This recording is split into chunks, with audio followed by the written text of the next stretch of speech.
Good morning students. जैसे कि पहले पढ़ चुके हैं अपन डॉक्टर राम मनोहर लोहिया का, ठीक है। कौन सा राजनीतिक दर्शन पढ़ लिया अपन ने इनका, ठीक है।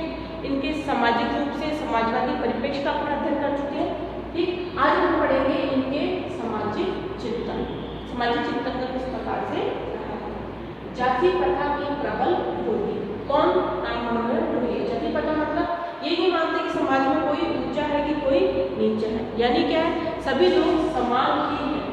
और इन्होंने क्या माना है, जो हमारे जो समूह जो हमारे समाजवाद के अंतर्गत जो देखने को मिल रहे हैं, कौन?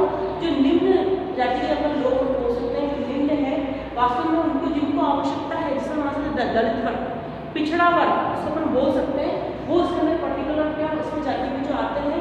तो क्या करना है कि मनुष्य क्या है, मनुष्य सभी समान है, कोई मनुष्य ऊंचा या नीचा नहीं है, सभी को समान अधिकार प्राप्त होने चाहिए। इसके लिए अपने संपूर्ण व्यक्तित्व के विकास के लिए उन्होंने भी क्या मतलब जो बोलते ना ये लोग नीचे है, ये नीच प्रथा के लोगों को उस चीज का पर्टिकुलर क्या करें वो विरोध देखने को मिलता है, ठीक है। वैश्विक मताधिकार और पिछड़े दलित जातियों के विकास हेतु विशेष अवसरों की व्यवस्था। इसके अंदर क्या हो सकता है अपन वैश्विक मताधिकार यानी जो भारत में आज भी है, क्या जो पर्टिकुलर कोई स्त्री या पुरुष है जो 18 वर्ष अपने पूरे कर चुका है, तो उसके लिए क्या है मत अधिकार यानी मत देने का अधिकार उसको प्रदान किया गया है। दलित वर्ग को उठाने के लिए मैं जिस अपने पहले अध्ययन कर चुके हैं कितना भीमराव अम्बेडकर, उन्होंने भी क्या कहते हैं वो खुद एक दलित थे और अपने जीवन में कई सामाजिक दुर्भावों का सामना किया था। उसी प्रकार अपने लोहिया जी वो क्या बोल रहे हैं, वो भी दलित जातियों के उद्धार की बात कर रहे हैं। इनको क्या होना चाहिए, इनको भी अपने अधिकार व्यक्त करते हुए इनको भी सक्षम होना चाहिए, ऊपर से ये लोग भी शिक्षित होने चाहिए और इनको भी अपने विकास के लिए समान अवसर प्राप्त होने चाहिए। इनको दलित वर्ग, क्योंकि एक प्रकार से ये भी एक वर्ग है, इनको एक प्रकार से इसका शोषण नहीं होना चाहिए, इसको भी साथ में सामाजिक व्यवस्था में चलना चाहिए। इसके लिए क्या होना चाहिए, कई नवीन नीतियां बनानी चाहिए, नवीन कानून आने चाहिए और उसके पर्टिकुलर कानून के अंदर उनको भी अधिकार मिले, इनको भी समानता का प्रावधान मिले प्राप्त हो और इसके अलावा इनकी शोषण वाली जो स्थिति जो बनी हुई है वो क्या हो समाप्त हो सके, ठीक है। नीची जाति में मान सकते हैं अपन अल्पसंख्यक, मुसलमान वर्ग, स्त्रियां और शोषित वर्ग, ठीक है ना। शोषण और शोषित दो प्रकार के लोग होते हैं, एक तो वर्ग होता है जो उसका शोषण करता है और एक प्रकार का जो शोषित हो रहा होता है। नीची जातियां मतलब पर्टिकुलर क्या इन जातियों के उद्धार की बात भी की गई है कि इन जातियों को क्या होना चाहिए, उद्धार होना चाहिए। यदि कौन आएंगी, मुसलमान रहेंगी, आपकी स्त्रियां रहेंगी, आदिवासी क्षेत्र आ जाएगा, ठीक है। आदिवासी क्षेत्र है जो अलग प्रकार के क्षेत्र में देखने को मिलता है, वो स्थिति भी इसके अंतर्गत आ सकती है।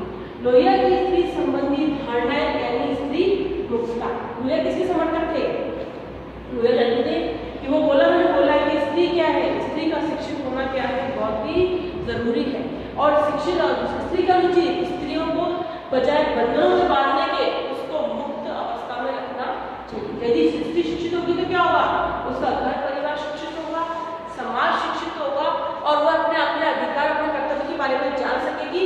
और पर्टिकुलर ने किसका विरोध किया है, बाल विवाह का विरोध किया गया है, इसमें दहेज प्रथा का विरोध किया गया है, ठीक है। और क्या बोलोगे अपन अन्य जो विवाह होते हैं जो मतलब बहुत वृद्धि से हो गया, किसी का बहुत छोटी उम्र के बच्चे से हो गया, उस चीज का क्या हो रहा है, उस चीज का विरोध हमें देखने को मिलता है। यानी स्त्री शिक्षा के कौन रहे, प्रबल समर्थक हमारे राम मनोहर लोहिया रहे, ठीक है। अन्य हम बात करते हैं लोहिया का मूल्यांकन और योगदान। यदि बात करें राम मनोहर लोहिया के योगदान तो कौन कौन से है, बात करें अपन राजनीतिक तो कौन सा योगदान रहा है उनका, उन्होंने किसका समर्थन किया है, समानता समर्थन किया है, समानता स्वतंत्रता, ठीक है, समानता आदि स्वतंत्रता आदि और वैश्विक मताधिकार और विकेंद्रीकरण व्यवस्था, ठीक है। यदि हम राजनीतिक व्यवस्था में परिवर्तन चाहते हैं तो कौन से साधनों को अपनाना चाहिए, अहिंसा। अहिंसा के माध्यम से हम साधनों को अपनाएंगे, ठीक है, जिसमें क्या उससे क्या समय परिलक्षित हो रहा है, क्योंकि किसके समर्थक है, वो गांधीवादी विचारधारा के प्रबल समर्थक है। कौन, डॉक्टर राम मनोहर लोहिया। आर्थिक क्षेत्र में जाते हैं वो, आर्थिक क्षेत्र में भी पर्टिकुलर क्या होना चाहिए, आर्थिक क्षेत्र में भी विकेंद्रीकरण व्यवस्था को अपनाया जाना चाहिए, जिसमें क्या हो सके, किसी कमी होनी चाहिए, जो शोषण वर्ग है जो शोषित कर रहा है उसकी कमी होनी चाहिए, ठीक है। और क्या हो, हर एक मजदूर को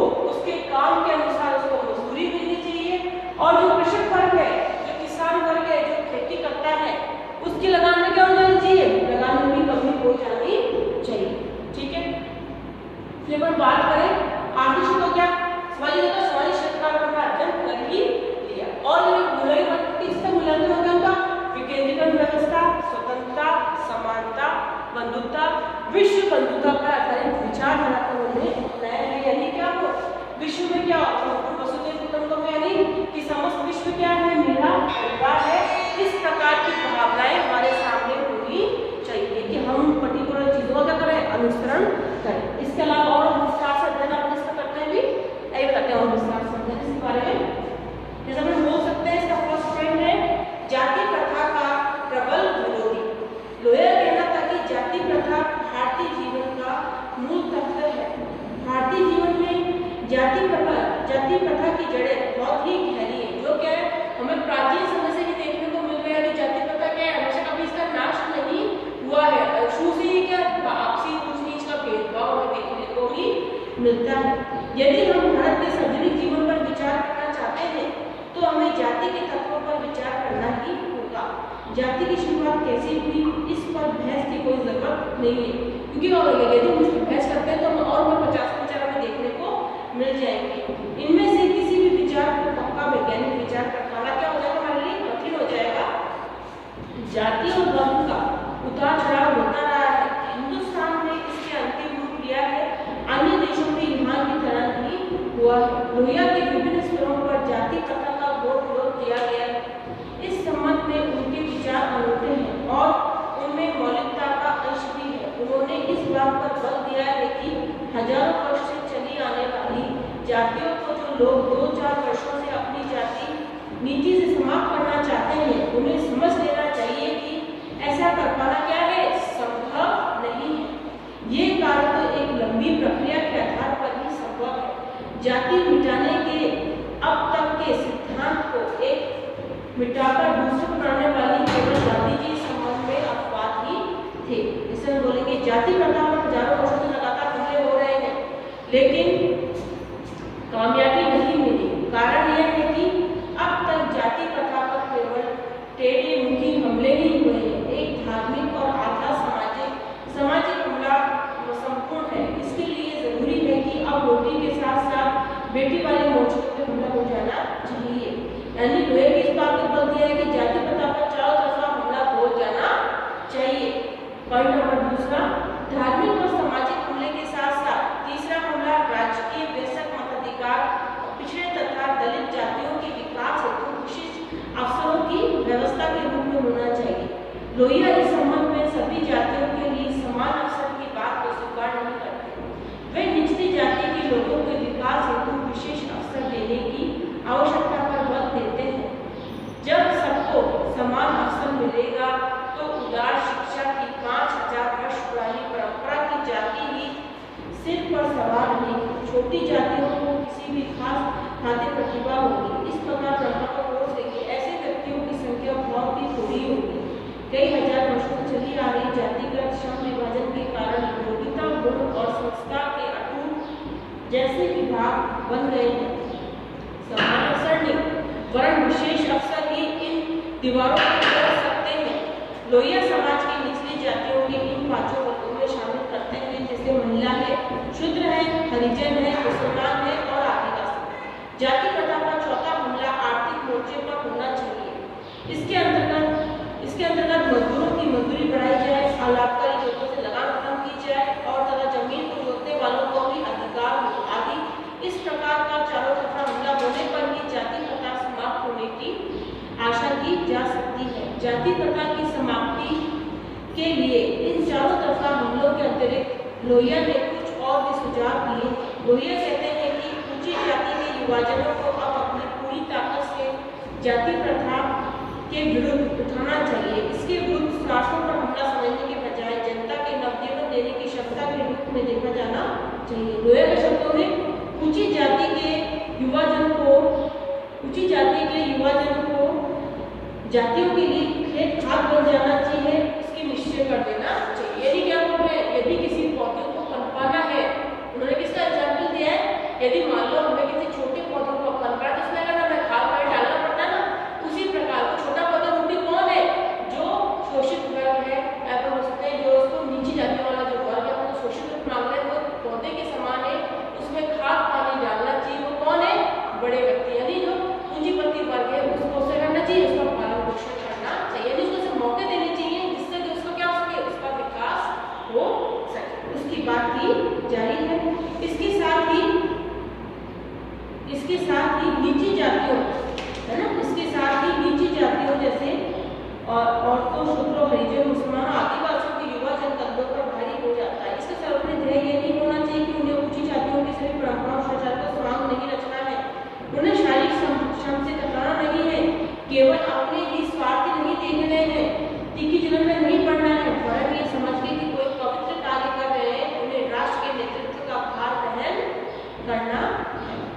लोहिया की स्त्री संबंधी धारणा। लोहिया के संबंध में कुछ व्यक्तियों का विचार है कि क्या विश्व में दो वस्तुएं प्राप्त करने योग्य है, कौन सी? ईश्वर और स्त्री। ईश्वर और स्त्री मानते हैं और ये बोल सकते हैं विवाह न करने के कारण। किसने? लोहिया के संबंध में कुछ विचारकों का विचार है कि विवाह न करने के कारण उनके जीवन में अपूर्णता रह गई थी, किंतु लोहिया का मत है कि शादी और बच्चे सार्वजनिक कार्यक्रम को नष्ट कर सकते हैं। उन्होंने ये बात स्त्री कार्यकर्ताओं और पुरुष कार्यक्रम दोनों के संबंध में कही है, अतः इसे महिला वर्ग के प्रति अपमानजनक नहीं समझा जा सकता। लोहिया दहेज प्रथा के विरोधी थे और उनका स्पष्ट मत था कि दहेज देने वाले व्यक्तियों को सामाजिक जीवन में न समझा जाना चाहिए। उनका कहना था कि भारतीय नारी द्रौपदी जैसी है, जिसने कि कभी भी किसी पुरुष के दिमाग हार नहीं मानी। नारी को पृथ्वी के समान नहीं मानना चाहिए, परंतु नारी इतनी शक्तिशाली होनी चाहिए कि वह वक्त पर पुरुष को गठरी बनाकर अपने हाथ ले चले। यानी क्या कर रहे हैं? ये नारी सशक्तिकरण की बात हमें करते हुए दिखाई दे रहे हैं। क्या बोल रहे हैं? नारी किसी भी स्तर में क्या है? कोई भी कमजोर नहीं है। सार्वजनिक क्षेत्रों में कार्य करने वाली महिलाओं को समानता चरित्र संबंधी आरोप लगाए जाते हैं। मेरा कहना है कि इस पर आरोप लगाना हमारे उच्चपन और हमारी आपराधिक मानसिकता का प्रतीक है। आज के हिंदुस्तान में किसी औरत की निंदा तो करनी ही नहीं चाहिए, केवल जहाँ तक विचार का संबंध है कि उसकी समस्याओं की भाव को समझने की और बोलने की आवश्यकता है। यदि कोई व्यक्ति ऐसे सोच सकते हैं, ये किसका प्रतीक है? उनकी खुद की शील मानसिकता का प्रतीक है कि उनकी मानसिकता किस प्रकार से है। अंत में हम बात करते हैं लोहिया का मूल्यांकन और योगदान। मतलब क्या कि भारतीय पर्टिकुलर जो बात करें राजनीतिक व्यवस्था में किसका उन्होंने समर्थन किया है? बेसिक अधिकार का समर्थन किया है, समानता स्वतंत्रता की बात कही है और विकेंद्रीकरण का समर्थन किया है। भारतीय व्यवस्था में संघात्मक व्यवस्था को अपनाने की बात हमें नजर आ रही है और यहाँ तक कि किसी ग्राम का, प्रदेश का और प्रांतों का अलग से पृथक विभाजन या प्रतिनिधित्व की बात का समर्थन करते हुए लोहिया प्रतीत होते हैं। जैसे अत्यंत उच्च कोटि के अपन सुनते हैं कि लोहिया कहते हैं अत्यंत उच्च कोटि के विद्वान थे।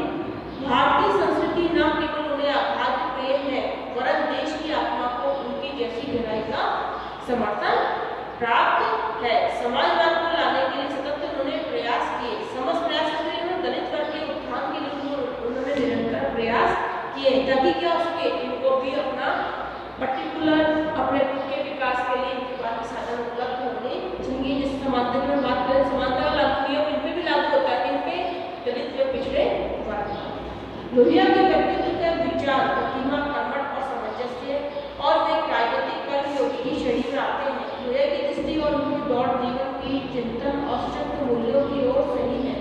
लोहिया की शुद्धजन के पार देख पाने की क्षमता। लोहिया गांधी के मां शब्दों का नहीं वरण आचरण को अपना निरंतर मतलब कथी करनी मतलब नहीं था उनके क्या था? वो मार्क्सवाद को समर्थन करते हैं, लेकिन वो मार्क्सवाद के द्वंद्ववाद, भौतिकवाद का भी समर्थन है, लेकिन उच्च कोटि तक नहीं। उन्होंने समर्थन किसका किया है? गांधी जी का। गांधी जी के अनुसार जो गांधी के साधन थे, कौन साधन? अहिंसा मुक्ति साधन, उसका समर्थन अपनाने की बात को करते हैं कि हमें इनका अपनाना चाहिए ताकि किसी का किसी को कोई लाभ, किसके हानि की स्थिति नहीं हो, ना कोई जानवर का नुकसान हो और जो कार्य होना चाहिए वो कार्य भी पूर्ण हो सके। यानी गांधीवाद का समर्थन में दिखाई देता है, इसी के प्रति इनको उन्नत दृष्टिकोण दिखाई देता है। आर्थिक व्यवस्था किसी बात करते हैं, आर्थिक व्यवस्था के अंदर बात करते हैं कि हर एक व्यक्ति को क्या उसके रोजगार, उसकी योग्यता के अनुसार क्या समान वेतन उसको भी मिलना चाहिए, उसका शोषण नहीं होना चाहिए, उसको अपने सारे अपना समान अवसर प्राप्त होने चाहिए। Professor J.N. मेहता ने विद्रोहियों की सरताज सहाय अटल बिहारी वाजपेयी उन्हें मौलिकता विचारक, क्रांतिकारी, सच्चे समाजवादी के रूप में हमें देखने को मिलते हैं। जब हम इन पूरी चीजों का अध्ययन करते हैं, क्या मालूम पड़ता है कि लोहिया क्या थे? लोहिया के राजनीतिक, सामाजिक, आर्थिक आधार देखने के बाद हम क्या बोल सकते हैं अपन?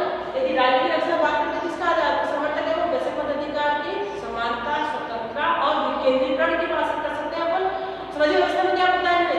स्त्रियों की स्थिति कुछ होनी चाहिए, मजदूर वर्ग जो है उसको अपने काम के अनुसार काम मतलब जो वेतन मिलना चाहिए उसको पूरा हर एक वेतन उसको मिलना चाहिए, कृषकों पर लगान नहीं होनी चाहिए और स्त्रियों की स्थिति में क्या बनाना है? स्त्रियों को मुक्त कर देना चाहिए, क्योंकि वो एक नए समाज का निर्माण करती है और उसका मुक्त होना बहुत ही जरूरी है। और फिर भी यदि कोई ऐसे लोग